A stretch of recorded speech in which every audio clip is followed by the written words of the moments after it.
Welcome to Woman Witness Podcast, The Stories at the Well. I'm your host, Leah Fortier.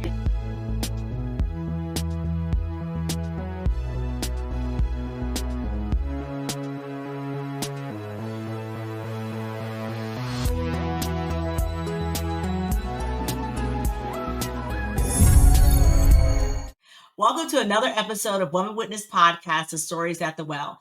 I'm your host, Leah Fortier. Here at The Well, we bring stories of women who are out here making a difference in their communities, in their families, and they are striving to make a change. And today's episode, we are going to dive into a topic that affects women worldwide, and it is rejection. It's not a fun title, nor is it a fun topic, but today I promise you, I have some good information and a guest that is going to shine a lot of light and give us some good information about overcoming rejection and walking into redemption. But before we dive in and I introduce my guest, I want to define what rejection means. Rejection in its simplistic form is an act of dismissing and refusing someone or something. In context of women, rejection can have a profound impact on various aspects of our lives, from self-esteem to career opportunities to dating to feeling whole and complete, which is why it's crucial to understand the root cause of rejection in order to address and mitigate its effects. So today I have the privilege of speaking with author and founder of Hearts for Cancer, a 501(c) nonprofit organization whose latest book, From Rejection to Redemption, has captivated readers worldwide. In this interview today, we will delve into the author's personal journey of overcoming rejection and finding redemption. So, if you will, let me go ahead and introduce to you Sherry Bean. Sherry, welcome to Woman Witness Podcast, The Stories at the Well. I am so glad to have you here. So Sherry, let's start by giving our audience a brief overview of your book and what inspired you to write it. I never wanted to write the book, Leah. It would be, great if I could say I just woke up one day and say, I know that book is filled with some of the most horrific times of my life. And I thought that some of the things that I had to write in the book, I would take to my grave. I was so embarrassed about some of the things that I found myself doing because of the spirit and the root of rejection. I talked about the hardest part of losing me when my mom died. So it wasn't something that I wanted to write. There's no other way to say it except that God said, I need you to write it. I need you to write it. And through the pain, one of the things that it kept going through is, I need you to write this for somebody else. Those pages are drenched in tears. And it only took me 7 days to write it. When I literally sat down to write that book, I wrote it 7 days. And when I look back, it took me years to be able to reread the book after I wrote it. It wasn't an easy book. And it was full of the chapters of sin in my life, to the time when God said, okay, it's enough. And he started drawing me to him. Sherry, well, I can tell you one thing that I really enjoyed reading the book. Everything inside the book from the beginning really spoke to me. And as I begin to reread it, I even find in your opening the core root reason of you writing it, which is, obviously experiencing rejection. And Sherry, I wasn't going to go in this direction, but for some reason I'm going to go where I'm being led to, because you are not the first person that has had this experience that I have spoken to here at the Well. So I want to just stop real quick and just kind of break down a little bit about the root cause of the rejection, because let me tell you why I believe it's important and why I bring it up is because I believe that especially around the holidays, there are a lot of people, not just women, but there are a lot of people who just feel unwanted, who feel like they have nowhere to belong. And you talk about in your book uncovering the root of it. Yeah. And so I want to just kind of give it back to you real quick, if you will. Just explain to us, Sherry, the root cause of your rejection. And let me pause there and give it to you. There's a spirit of rejection, and then there's a root of rejection. The root of rejection is just like a root in the natural. When a root is there, it's stronger and it's harder to get out than just maybe the tree bark or the tree. So a lot of people look at a tree and they just, man, that's a beautiful tree, but it started at the roots, right? And it was Mm, underground and it was dirty and it couldn't be seen and it struggled to live. So when you talk about a root of anything, you're talking about something that started within and you see the manifestation on the outward side, right? So for me, the root of rejection started before I was born. It started with a conversation with my mother, my birth mother, saying, I don't want her. My mother had 8 children. She didn't raise not one child, and she gave me away. And the words framed the framework of what I came into. So she gave me away to a woman who loved me as if she had given birth to me herself. But when she brought me to her family, there was an aunt, her sister, who couldn't stand me because of who my mother was. I was a right, child, but I was being blamed for who my mother was.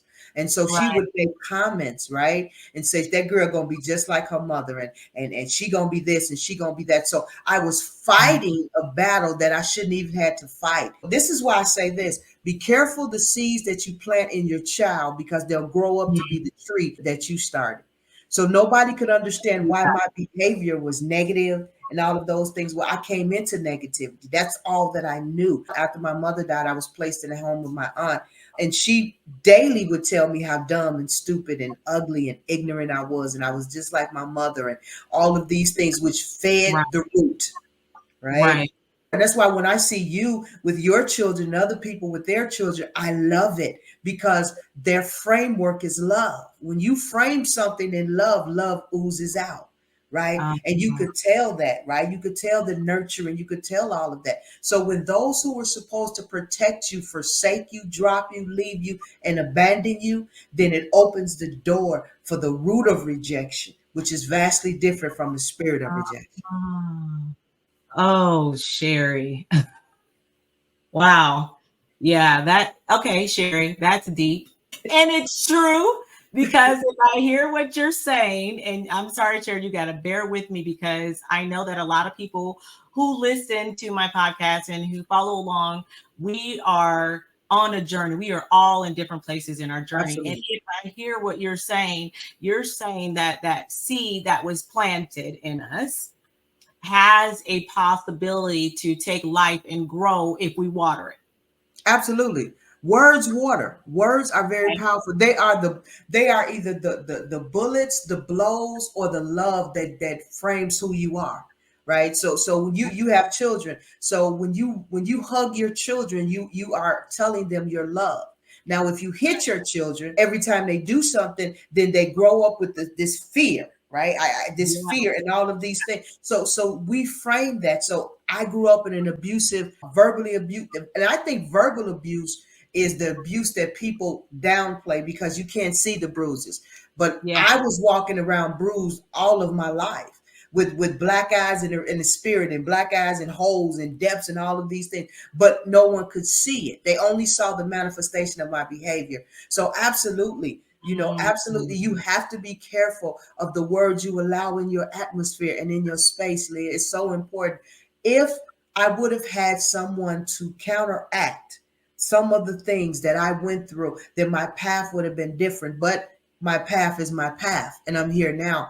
And still Yeah. to this day, I'm 56, and still to this day, I shudder sometimes when the thoughts of my childhood come up, when I can hear the Mm. voice of my auntie, when I feel, and then what happens is you go from allowing other people to be your critic to you being your own critic, and you Oh, start downing yourself. You don't give yourself grace to make a mistake. You don't give yourself grace to be human. You got to get it. You got to do it. Or the first thing you hear is that was just stupid and that was just dumb. And you are rehearsing the verbal abuse, and now you're your own abuser. You living with your own abuser. you are absolutely right because, you know, I agree 100% as far as where when we find out the seed that was planted and we identify it. I don't know, Sherry, if it's okay to give it a name, right? I don't know. Do we call it rejection when we don't know if it's rejection? Rejection is such a cunning foe and enemy. You don't know it's rejection, because Mm, if you're a child, then you don't know what that word means anyway. You just know for some reason, mommy, daddy, sister, brother, they don't like me. You just know, well, why am I different? Why am I being treated different? You just know that. You just know, I don't feel like I fit. I don't feel like I belong. And you can hear various words thrown around, but you don't know the meaning of that because your mind can't conceive it. I know for me, all I was able to live and breathe on is, what do I have to do to fit in? What do I have to do to make you love me? What do I have to do to be accepted in this family? What, because I live my life on the outside looking in. So that's all that I knew how to do. And so when I realized that my aunt would brag on me because I fought all my life, but the fighting wasn't because I wanted to fight, Leah. The fighting was yeah. really because there was so much anger and rage inside of me, and it was coming out. And so she would say, if she can't do nothing else, she'll fight. And so I said, oh, that gets your attention. So I became a fighter. Like, just at the whim of God, I became, because any attention to a rejected person is better than no attention at all. That is so, so, so good. And which leads me into my next question. Going off of your personal experience and what you talk about in your book, and what you're elaborating on more right now, is the seed that was planted and then the continuous watering Yes. that had happened over a certain period of time, which brought on the behavior. Now, let me ask you something. If I am a person who maybe perhaps I'm not willing to, or I don't know how to get or find the root, I hate saying root, but I mean, to find the seed Or that the has door, or whatever was open in your life. Yeah. correct, right. What are some advice that you can give our listeners as to how to identify what is causing that pain? What is causing that sense of rejection in their lives? What is causing them to feel this way? First of all, I believe in therapy. I love God. I love him, but Right, I believe right, in therapy. right. But even before that, you have to literally take a hard look and realize that there's something going on. You have to be able to identify a pattern of destruction. And what I mean by that is, what triggers you. Like, there are certain things, certain words that used to trigger me, and I would go completely off. If you said the Mhm, word dumb or dummy, I would go completely off. If you said the phrase, you just not gonna be anything, I would lose it. Right. And yeah, I had to really come to a place to identify those trigger points. And once I saw the trigger points, were able to identify the trigger points, then I said, now why do I react this way? So okay, if my sister can use the word dummy and say the word dummy and it doesn't affect her, why is it that I hate that word so much? And then all of a sudden it was like, because you were called that, because that's yeah, what people labeled you as. But so when you really start digging, because again, we're talking about roots. So roots have to be dug out. You know, they're roots because they're, listen, they go down in the dirt, right? They're down there. So it ain't something you can go and snatch up. It takes time. We're talking about getting rid of layers, right? So mhm, you have to go, and you have to be ready to get dirty. You have to get ready to be grimy. You have to get ready to cry, yell, scream. You have to be ready to do whatever it takes to come from under the bondage that rejection has. And if I could say this, rejection spews itself in many antisocial ways, Leah. A rejected mhm, person can be the one that's pulling the trigger. yeah, Most people would say, oh, well, they're just angry. Are they angry, or are they manifested by way of anger because they're rejected? Rejection can come forth as self-loathing and self-hatred, low self-esteem, no self-esteem, always wanting to fit in, always willing to do whatever it takes. Manifestation of rejection comes in so many ways. And people are so used to hitting the tree yeah, and hitting at the leaves that they won't go down and dig. Right. So for me now, when I see certain behavior patterns in other people, my first thought is, I wonder if they're dealing with the root of rejection. So Leah, guess what I do? I'll just walk up and ask it. When I see wow, that behavior, I wow, really just, and people laugh at me when I do that. I'll just say, hey, can I ask you something? And I do that with, people that are close to me. And I'll be like, oh, oh, so why are you acting like that? And when you start asking very specific questions, you get answered. And when you start getting, I don't know, you've hit the target.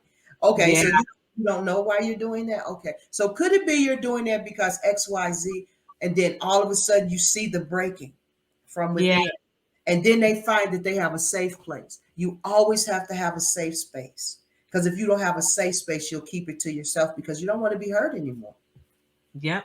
And that can lead to implosion. So do And not do. suppression and all, yes, Yeah. absolutely. Yes. And Sherry, which goes along with what this podcast is all about, which is woman witness. So I think even with you being able to, and I just think that's just who you are, and you've been doing this for a while. And which is why I'm glad that you are here at the well, because you are able to give your personal testimony. Sherry, I can tell you, even with myself, for many years, I felt as if that, how can I help somebody, is what I used to say. How can I help someone heal in their own journey that they're going through? And little did I even know that just by being a witness and by me just telling my story and by me sharing my journey as far as from my healing process, is actually able to help someone else. Yeah. So I definitely hear what you're saying and I love it. And which brings me to my next question. Now, Sherry, a lot of us who have battled rejection, and we are still in the process, and it's no easy fix. However, Mm, I think, as you said, once we identify it, we can then begin to work on it. And I believe that's by working on ourselves and being absolutely. confident in who we are. So talk to me a little bit about ways that we can work on ourselves and start building up our own self-confidence. You have to be ready to give up. You have to Mm. be ready to give up, Leah. You have to be ready to give up old patterns, old behaviors, old conversations, sometimes old people. One of the things that I did on my journey to wholeness is I had an uncle, and my uncle would always remind me of my past. Remember when you did this? Remember? And I was so broken that I would never say anything to him. I just let him talk. And then one day I got fed up. And I said to him, and I looked at him square in his face, and I said, "If you continue to bring up my past, this is the last time you're going to see me." And he Ooh, looked at me, and because I had never stood up to anybody in my family before, and he looked at me and he said, "Well, I'm just playing." I said, "But I'm not." I said, yeah. "Whoever I was, I am not that person anymore. And if you continue to talk about her like that, because I then it was third person. If you continue to Yeah. talk about her like that, then Mm. I am going to leave." Because I never stood up for myself, he looked at me in a way that, and he knew that I was very serious. Guess what? He never did again.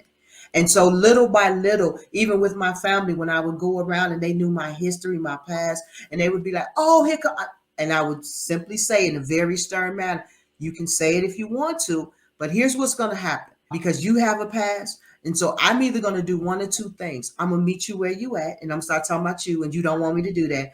Or I'm going to leave. And if I leave, my steps are not going to return back here." So it came to a point of protecting myself because I looked for other people to protect me and they didn't. So I had to learn how to protect myself, how to protect my heart. And again, I go back talking to someone, having a therapist or whatever the case, talking to have some friends that you can just be yourself with. That's important to me to have people. I've never had it on all my life. I'm just at a point now where I have friends where I could just I feel like, and when the thing comes, because it comes back, Leah, it does. Today, I could hear the voice around the holidays, seasonal depression and seasonal oppression. And it comes like this, and these waves come.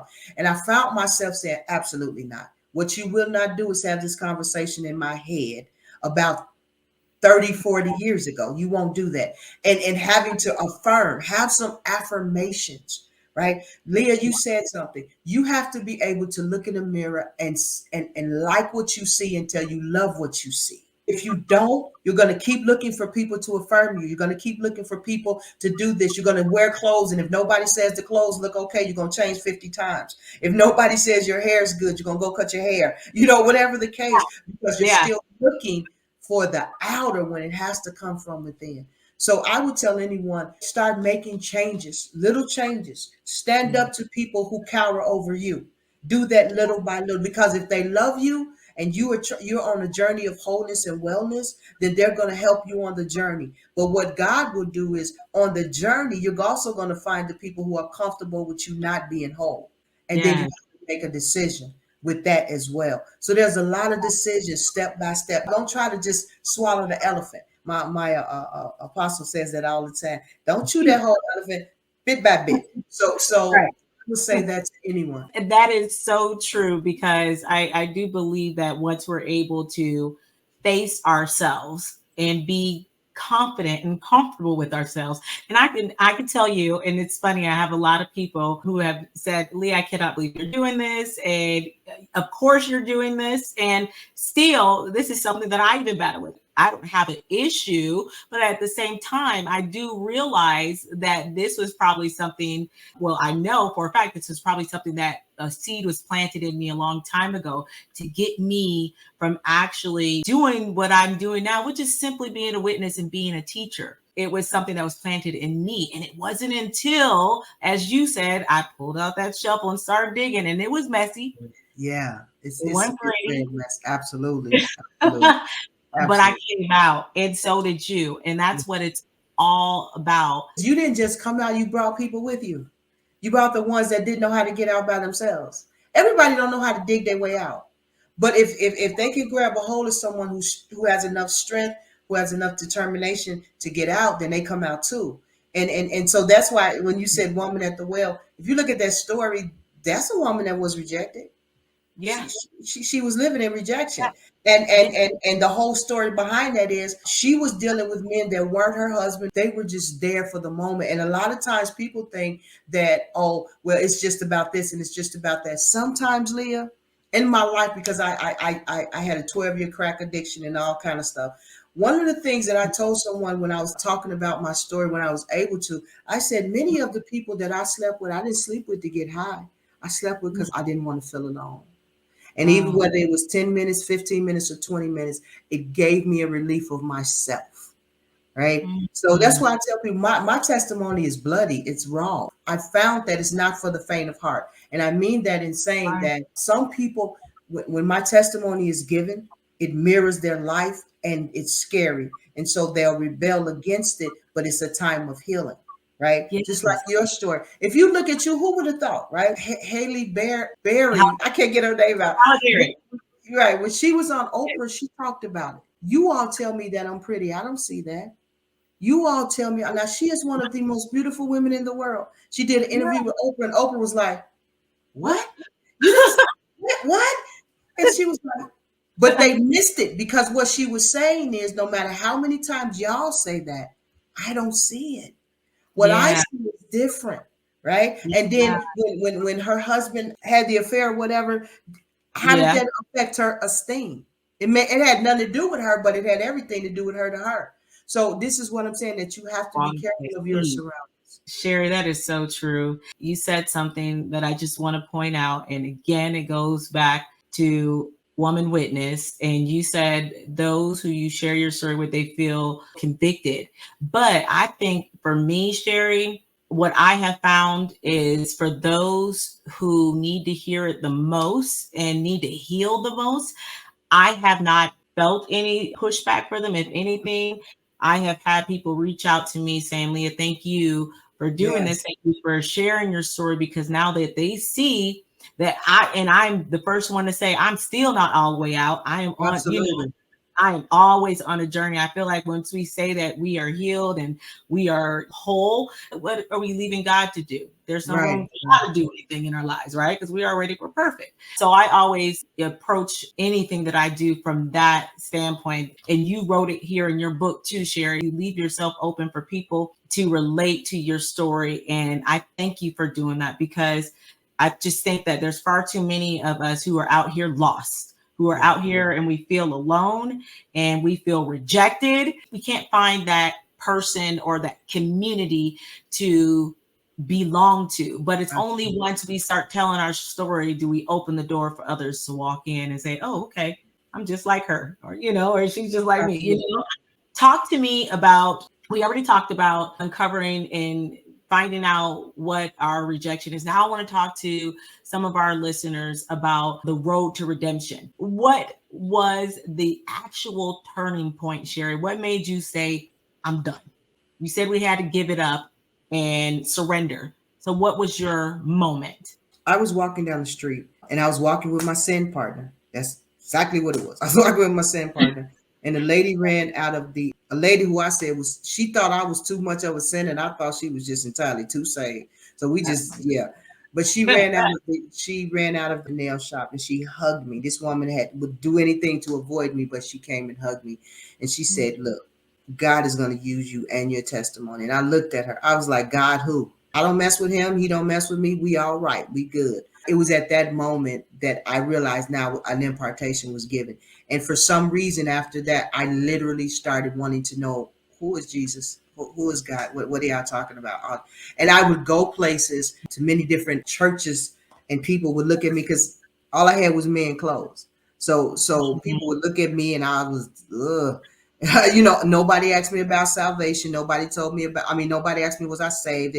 They told me how quick I was going to hell, but nobody told me about salvation, any of that. And so I remember crying out one day and saying, if this is not how I'm supposed to live, then you are going to have to change my appetite for what I've eaten all my life. And I remember at that moment, I felt something break. I couldn't explain it, but I felt something break. And I felt like I could do it a little bit more. I didn't feel like I could do it forever, Leah, but I felt like I could do it a little bit more. And every day I felt like I could do it a little bit more. That does not mean that the challenges didn't happen, because the moment I said yes to my faith walk, the moment I said yes to God, the moment I said yes, everything in my past started coming up. It was like the hell opened up. Everything opened up, and all of a sudden, people from my past, things from all kind of stuff from my past, and all I knew was, if I go back, I'm gonna die. I knew that if I go back, I'm physically going to die because I couldn't handle it anymore. I mean, literally, I knew that I couldn't handle that weight anymore, and I didn't want to be that person anymore. I didn't want to walk around in that anger and that rage and that frustration anymore. I didn't want to do that. Have you ever just grabbed a hold of something and you were so determined not to let it go? And that's what I did. I would grab a hold. There were times, Leah, I wouldn't even come out of my house. I was either going to the household of faith, I was going with somebody, but I wouldn't come out by myself. I wouldn't, because I didn't have the strength to do it. I knew I didn't. I knew if I went outside, I was going to head in what was familiar. I knew I was going to do it. And so until I could get strength, I stayed around people. There were times I would literally go and like you would say, Sherry, come over to my house. I would come over to your house and sit on the couch and just say, I just need to sit here. I don't need to talk to you. You don't even have to talk to me. Can I please just sit on your couch? Because I don't want to be alone. Because it was too many voices of the past. And I hadn't learned how to shut them down. And so I did everything that I knew how. And then one day it got easier and easier and easier. That does not mean that still today, 20 some years later, that there are times I have to sit down and I have to say, shit, be still. It's too much coming at you. Be still. You're thinking too much. You're doing this too much. You're doing this. Because who would have thought? First of all, I never thought I'd be here. So if I can say from the time that I wrote that book to the life that I live, and I'm here, I gotta stay here, Leah. I can't go back, because if only thing that's waiting for me is death. I hear people say, I don't know where I'll be. I know exactly where I'll be. I'm gonna be dead, because either somebody's gonna kill me or I'm gonna kill myself, because I was too deep into it. I was a deep sinner. So I have to stay in the depths of holiness. I have to stay in the depths of where I am right now. That doesn't mean I'm perfect. And you know me, Leah, so you know I'm the first one that I'm going to tell you about me real quick. We're going to laugh. We're going to have some fun. We're going to do all that. But there's a certain standard that I have to have for myself. Not the world. I don't worry about the world, but I have a standard for me. So that's how it started, and that's how it's staying. Yes, I love that so much, Sherry, because I do believe that when we are facing, or we're getting ready to take that step towards redemption, there is something that clicks, something that happens, and to make us just say, I can't go back. I hear you so loud and clear, Sherry, and I can relate to everything you're saying because I believe once you get a taste or just a peek, is what I like to say. For me, when God shows you just a peek of your future or even a peek at what can happen if Yeah. you don't get out of that, both is scary enough to either, like you said, stand still or walk forward and not turn around. And one of the things I have to say too, I had Mhm. to accept that Jesus loved me. I had to accept. I couldn't accept that for years. For years, I could not. I would not believe it. Not And after tell me everything I did. why. I thought I did too much. I thought that I had did too much, and I had touched too many unclean things. And the bottom line, the root was I didn't love myself. I didn't think I was worthy of love. So if I didn't think I was worthy of love, it didn't matter who was around me trying to love me. I couldn't take it because I didn't know what love looked like. Love was abusive to me. Remember? Yeah, So good unclean love. I don't know what that is. What do you want? That was my whole thing. What do you? And so when people were telling me, Sherry, you have to accept the love of Jesus. I do, and I would swear that. Oh no, I do. I had the form of it. I could quote it. I could talk about it, but I hadn't embraced it in my heart because how could he?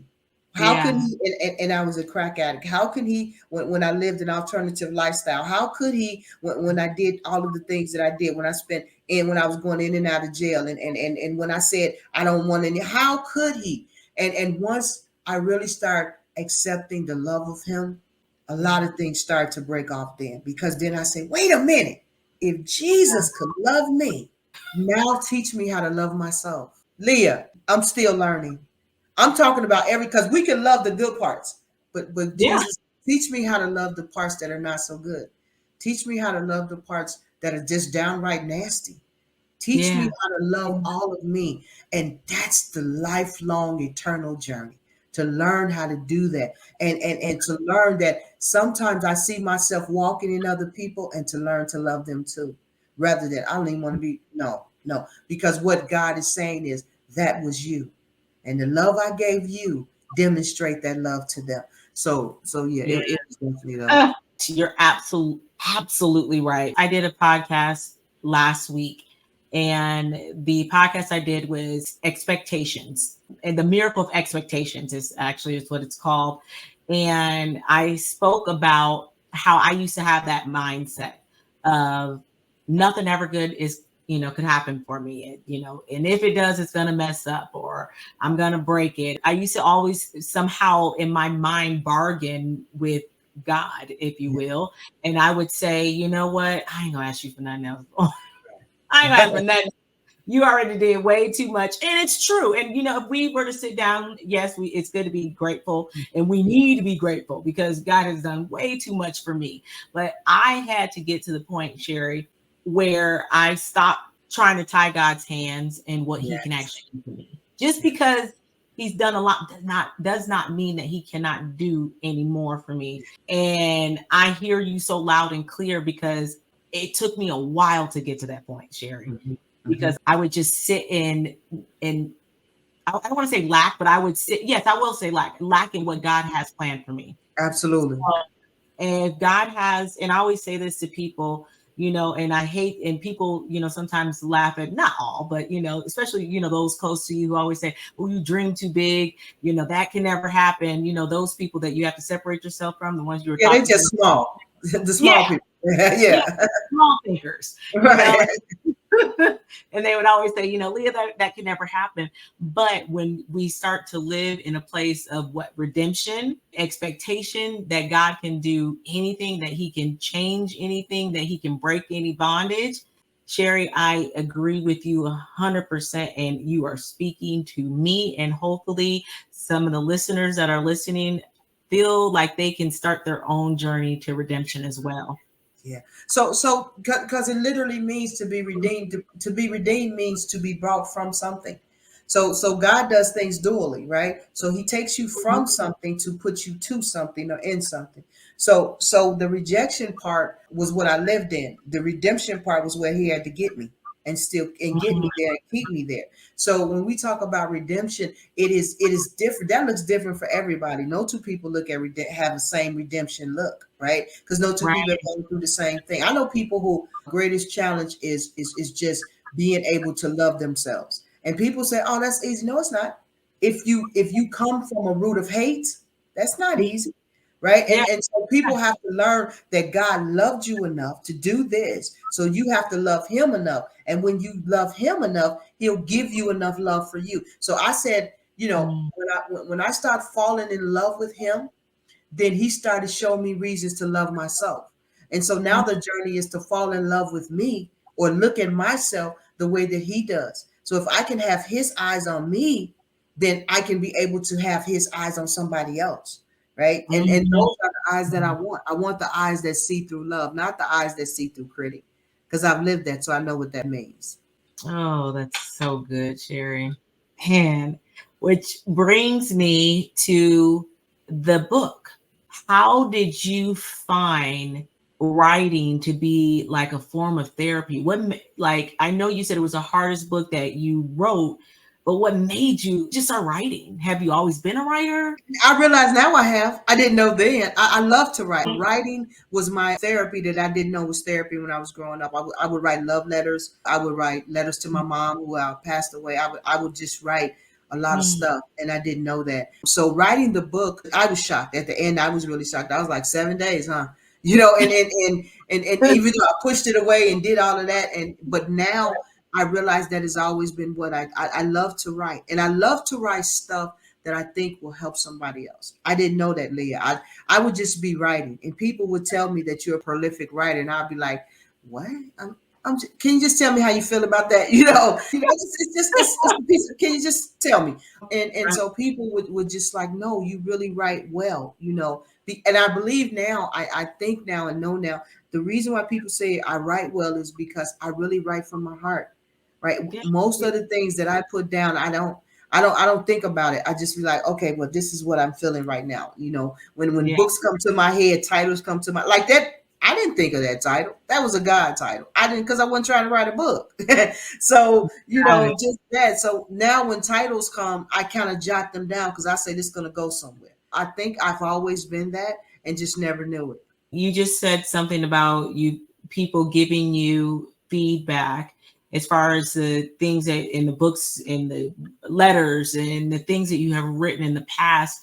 Share the importance of how our personal stories can inspire others.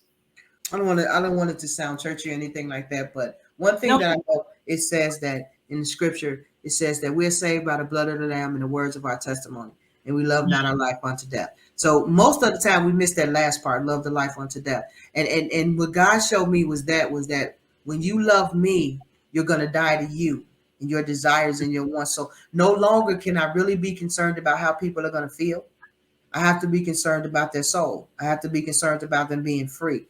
So the testimony in and of itself, or the opening, or the journey, or whatever language people want to use to this, it's really a point of saying, I'm open enough now in my life to become a bridge so that you can get where you need to be in your life.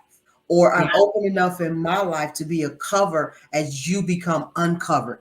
That's how he gives it to me. That you're a bridge. Or sometimes he says, if you notice that when people are painting, there's one person up on the ladder and then there's one person holding the ladder down, even though it may have the things to hold it, but there's always one person for the extra security. Sometimes you're not the one going up the ladder, you're the one that's holding the ladder. You're the security for the person that's learning how to go up. So Oh, you know what I okay. mean? Yeah. Okay. Hold on, Sherry. Go back to you said sometimes you have to uncover to cover. Is that what you said? Say it one more time. You have to uncover yourself to cover someone else. So you become someone else's blanket. You know how we see those amazing pictures where it looks like the man he's holding the world off of his wife or off of his girlfriend or something. Yeah. Yes.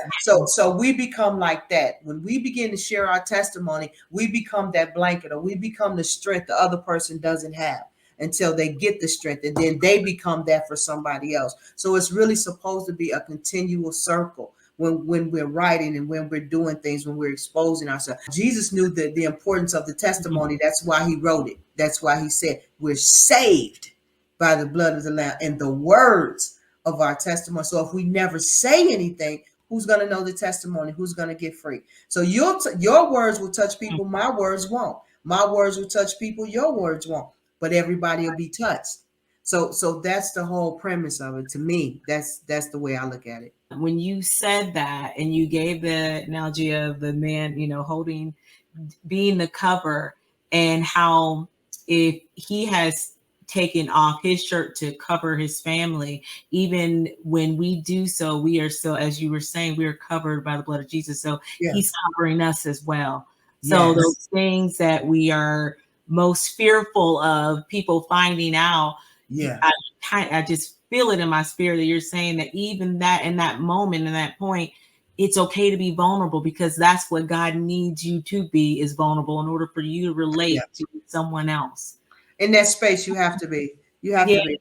that's good. Okay. Yes. Yeah. That's good. Absolutely. That's good. Absolutely. That's so good. And Okay. it can save a life, Leah. Can you just look at it like this? Your story, right? Where you may think, "Oh, I just have a podcast called "The Woman at the Well," and someone who's about to take pills Yeah. drives by a woman at the well, and they stop for a minute and they listen and they hear the Uh, testimony and oh man, I'm not by myself. Wait, let me reach out. Right? It was a yeah. setup. It's been a setup. It's been a setup since Genesis. It's just a setup that he Yes. knew that this day would come, because we have very unconditional ways of touching people, right? So Yeah. again, people may hear about from rejection to redemption. The title alone tends to get people's attention. Well, what does that even mean? And so then they get it and they're like, wait a minute. I've been here. I've walked this journey. I've did this. And I may never know them, but it may have saved them. So then Right. it's all worth. So then, Sherry, the tears were worth it. The vulnerability were worth it. All of those things were worth it because a soul got saved, or a soul didn't take their life, or whatever the case. So Mhm. absolutely, yeah. You just have to get to a point where it becomes less and less about you, because God got you, and more about the person who may not know God, or who may not even believe in the same God, but just don't know why life is worth living. Man, that's so true. Sherry, give some advice to individuals who are struggling with rejection, and what would you say to encourage them to at least begin to try to walk on the path towards redemption? Well, first of all, I would say to someone who's challenged with rejection, the only reason you're challenged with rejection is because you're full of greatness. And the fact that you are so full of greatness has caught the attention of negative forces, demonic forces, I call them, trying to keep you to look at yourself from a dark lens. You would have to.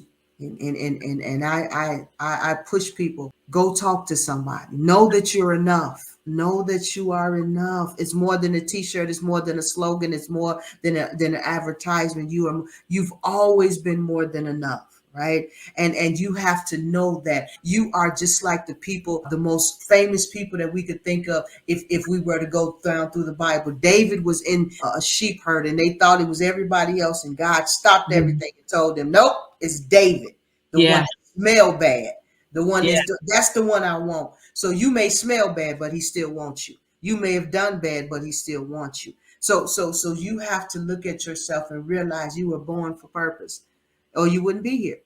You were born for purpose, and purpose is seeking you out. Purpose is waiting for you. Destiny is looking for you. And don't you dare cheat yourself by never getting there, by this lie called rejection. Don't allow that lie to be your life. It's too much greatness underground because they just didn't see their greatness.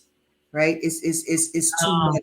And so now we have an opportunity. You have an opportunity to walk. You are the one in your family that's going to shift and change. That's why your family comes against you like that. You have to understand the power that is within you, right? Because it's just like in the natural, on the streets, in gangs, chiefs only come out for other chiefs. They don't come out for anything else. So you rank high, which is why you have to fight the way that you do. A seed has to fight to live. Most people think throw it in the ground and it'll grow. It has to fight to come out of the shell that's protecting the seed. So you have to fight to live. But once you sprout up and you a mighty tree, can't nobody just come and knock you down. They'll Yeah. admire you though. Yeah. Trees are admired, right? Like you Right. like, oh wow, that's beautiful. But that Right. started Right. off fighting. Don't be afraid of the fight because you've already won. Just don't leave the battle. That's what I would say. Wow, Sherry, that's so good. I believe our seeds are the number one thing that needs to be protected in this world in every aspect. I mean, our seeds of dreams, our seeds of Yes. our children, our seeds of everything, our Yeah. children's education, our education, our the little thoughts that we have in our mind. If we don't protect our seed, then we will never see it grow into what it was intended to be. And majority of the time, when the most important part, as you said, is when it's in the ground. It has to fight Yes. so much, Yeah. and it's Yeah. dark and Yeah. it's scary. But Leah, somebody, sometimes you have to have people to speak to your seed. A farmer goes out and waters and does all that, but they talk to the seed. They tell it to come forth. So we have a lot of people that'll say everything that's wrong, but you need somebody that's gonna look at you and speak to your seed and say, live, come here. The cocoon of a butterfly is not forever. It's for you to metamorphose and come out. If you see a butterfly in their cocoon too long, they're dying. They couldn't get yeah, out. They couldn't fight their way out. They couldn't get out. So we have to have people to speak to us. I'll tell this one story real quick. TD Jakes was doing an interview with Steve Harvey, and everybody knows Steve Harvey. Steve Harvey was like, man, they just think I'm this. They don't know I love God. TD Jakes stopped and breathed, and he said, I see the seed of God in you. I'm not looking for the seed of sin. I was like, that's what I'm talking about, God. And that broke Steve Harvey. This grown man was on that platform crying because out of everything people saw in Steve Harvey, nobody told him about the seed of God that was in him. TD Jakes stopped speaking to the man Steve Harvey and started speaking to the spirit of Steve Harvey, right? And so yes, we have to learn how to be able to do that. I don't want to just talk to you. I want to talk to the you that lives within you that doesn't even know is there. Right? I want to talk to that one that does. You think you can't be a great artist, and all I see is artistry around you. You think you're not an entrepreneur when I see businesses bubbling out of you. So when I ask God to give me his eyes, I'm not saying that because I want to be some super spiritual person. I want to be able to see something that no one else has saw, and I could speak to it so you can live. Let me stop because I get too excited. I want to speak to it so you can live. Sherry, because that's what Sherry, you are speaking to seeds here. And I'm so sorry. I get excited, Sherry, listening to you. Anyone who is listening right now who wants to hear more from Sherry, I will put in the description is where you can follow her on Facebook and all social media because she speaks to your seed. And this is why she's able to do this. This is why she gets excited. And I'm getting excited. And I hope you are listening and you guys are getting excited because I hope she is speaking to your seed. That's what she does. Get excited, Sherry. I love it. Okay. Sherry, as we get ready to come to close, I do not want to close because without talking about the significant impact that you are making in your area and around you and around the world. You are being featured on different news stations in the Chicago news area, highlighting your efforts to bring the smiles to those who are battling cancer. I did a little bit of research, and cancer is the second leading cause Yeah. of death worldwide. About approximately 9.6 million people losing their lives to the disease every year, and additionally estimated to be 1 in 3 people will be diagnosed with cancer in their lifetime. And those numbers just highlights a huge bit of the urgency. But Sherry, I want to ask you to please share with our viewers what motivated you to start this nonprofit, Hearts for Cancers. This was birthed out of wanting people who have been given a diagnosis to feel like they're more than their diagnosis, Leah. I wanted people to feel like they were more than a number, they were more than a treatment, they were just more than the next person with cancer. So Right. so when you think about it, when people come into an office and their first treatment and yeah, okay, your number this, and you're gonna get a 2-hour treatment and all of that, but what about the human part of it? What about that? And when I worked in a cancer center, I used to see how people would come in, and yeah, I want you to imagine an 18-year-old that's just been diagnosed with stage 2 breast cancer, or a 75-year-old grandmother who's just been diagnosed, or a 75-year-old grandfather who's just been told that you stage 4 prostate cancer, and they're coming in and they're up. They're not even really angry, Leah. They're scared. And Right. so Hearts for Cancer came when a young lady in her 30s came in at the end of the day, and I had turned my hair pink. I had did everything because I was in a total solidation with everything that the people were going through, and I wanted them to feel, different when they walked in. And I was known as the lady with the fun hair and all of that. And I had a supervisor who was like, "You're gonna have to stop doing that. You're doing too much." So my job came up. She told me I was, if I didn't change my hair back and I didn't clean my desk off, I would be fired. And there was a pink Care Bear there, and the lady came in 30 years old crying. All she said was, "I want to be able to see my daughter grow up." She had just been diagnosed, and she was there for her first treatment, and she was crying. She looked over and she saw my pink Care Bear. I'm an 80s baby, 70, 80 baby, so our Care Bears they were it. We started talking about that, and all of a sudden, for like 3 to 5 minutes, she was okay. There was no. I remember when the Care Bears came on and they created, and she was okay. We were having this conversation, so I grabbed the Care Bear and I gave it to her. She took it to the back. The nurses then came and told me, "You gave her that?" I said, "Yeah." I'm waiting for them to say something. They were like, "Well, Right. she held on to that through her whole treatment, and she cried. And next time she saw me, she held me. She said, "You have no idea." She said, "You're a stranger, and you have no idea what your gift did for me." I said, Oh, "That's it, God. If that's what I can do, that's what we're gonna do." So Hearts for Cancer was birthed out of wanting to people to feel comfort from the inside out, wanting people to know that you are not your diagnosis. I know it's life altering. I know it's going to cause some things to happen. It's unrealistic to say, let's just act like this. But what I can do is give you something that you can hold on to. And if you win your battle on the other side, then your family has something to hold on to that you once held on to. So that's how Hospital Cancer was birthed. And I've been at it for about 2 years now. It is a 501c3 non-for-profit. So we do accept donations. I don't sell Care Bears. It is too much of an honor for me to give it to them. It's too much of an honor for me to take it to cancer treatment centers, and people call me and say, "Hey, send this over here," and able to do all of that. So that's what Hearts for Cancer was birthed from.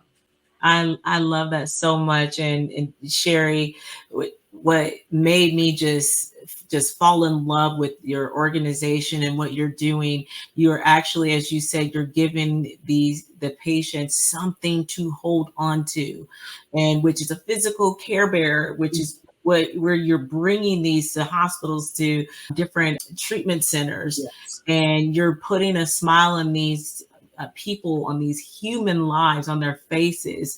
And I love it so much. Sherry, just tell us a little bit about your mission. What do you hope to get out of the Hearts for Cancer? I hope that one day they don't need me. I hope that one day they don't need me. That would be great for me. Put me out of business. My ultimate goal is to have this global entity called Hearts for Cancer that is touching Africa, Asia, Europe, and anywhere. It's touching anywhere, with bears that have been prayed over, with miracles that come through that, to raise funds to have walkathons and marathons, and funds that will call attention to the plight of cancer, to highlight people that are overcoming cancer. So there are a lot of things in play right now, but my ultimate goal is to be able to stand in different plateaus and to be able to hear the testimonies of people who received the bear and feel like this helped me to not quit. This helped me to not give up. Not for me, but so that they can understand that there are people. The world, it can be such a dark place. So there Yeah. are people who care enough to do this for you with, listen, with no underlying motive. We care from me. That's the whole motto of the thing. We touch lives and create smiles from the inside out. We want to see that, and we want to see that everywhere. That's what we want to see. Yeah, I love that, Sherry, and it's definitely commendable to witness the positive impact that you're making. And as you were just talking about, I know that fundraising can often be challenging, and you talked about how widespread and worldwide you want to bring this. And Sherry, I can see it happening. I see the vision behind it. I see the joy behind it. And I agree with you. I would love for you to be put out of business too. So yes. But could you elaborate a little bit more on the difficulties that you are faced while raising funds for the nonprofit? Well, Hearts for Cancer is less than 5 years old, and most of the time, a non for profit that is not known, hasn't made a certain amount of money, hasn't capitalized on a certain amount. The funding and resources are limited. Most of the time, when I'm reaching out for grants, you have to have made a certain amount within a year's time frame, which we haven't made yet, or you have to have certain things or certain criteria that we haven't made yet. So for us, it's literally, when I say us, I'm talking about me. when I uh, agree. it is through the donations of amazing people like yourself and my guys, man. You guys did, man. I cried doing what you all did when you said, hey, we're fundraising for Hearts for Cancer. So when people partner with us and they do that, when they make it a priority, right, it's very hard because when you're depending on the donations of others until you can get to that place where the grants are open and different things are open. I have tried reaching out to the Hearts for Cancer Corporation itself. They were wonderful. At one point, they sent me 100 Care Bears. Unfortunately, now I can't. Yeah, I can't kind of reach out to them. But we spend between 400 and 450 in a month and a half on Care Bears because they're like $14 a piece. So when you're thinking about that, it's a constant fundraising. Then trying to have them because there are times, especially in certain months, that Yeah. we're giving 40 to 50 Care Bears to cancer centers, and then there are people, organizations, non for profits that are like, hey, can you do now? If it's a non for profit, asking another non for profit, you already know that's more of a gift. And then them just telling, hey, this is who this is, this is who this is. So it is my real hope and my prayer, my belief that I'm going to connect with people who hear the vision, can see the vision, and will pour into the vision, help for my reach to grow, help for our reach to grow, so I can get other people involved in it and hire them. And there are different things, the overhead cost of having a non-for-profit, because it's now out of my car, out of all of these things that I do is the personal thing. So it's that's what I want. I would love to connect with major corporations and people who would say, hey, angel givers, if they just want to pour in, that'll be absolutely fine. Or people that just want to say, you know what, I want to partner with you monthly. I want to partner with, I have a one-time donation. All things help. Yes, yes, I seen that, Sherry, and I think that's such a great idea. And Sherry, even as you are talking, I am hoping that this message and Hearts for Cancer can get in front of different grocery store organizations. Maybe Yes. perhaps they can purchase a Care Bear at the checkout, maybe, and they'll get like a little sticker with their name on it Yes. around registers. I'm just throwing out ideas because I see the vision, because I'm thinking right now, Sherry, if we had more people who were able to rally around your vision, Yes. who were able to pour into this, I can see you going to different cancer places and cancer hospitals, and that have maybe children and women and children in Yes. them, and you Yes. can just go and drop off some hope.